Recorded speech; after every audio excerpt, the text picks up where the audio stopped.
बंधन।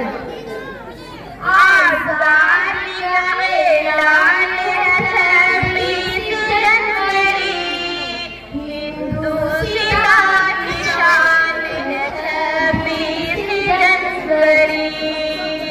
आजादी का ऐलान है 26 जनवरी, हिंदुस्तान की शान है 26 जनवरी।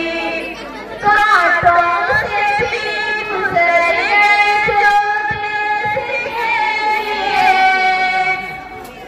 कांटों से भी गुजर गए जो देश के लिए, कुर्बान होकर गए जो देश के लिए। उन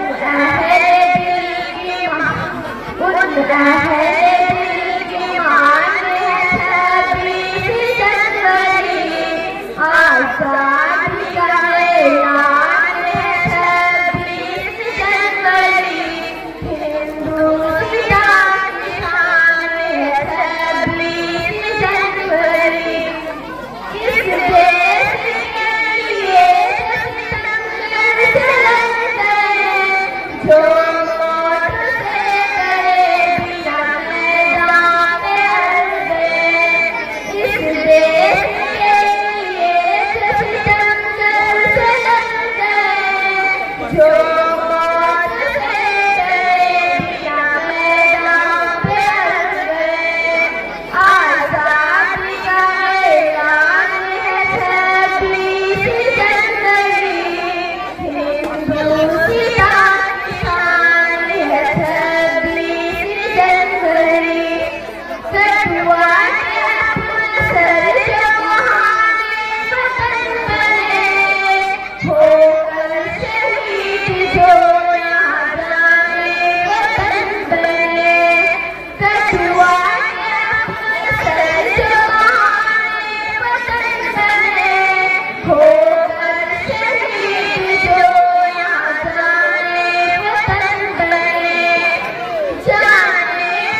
अस्सलामु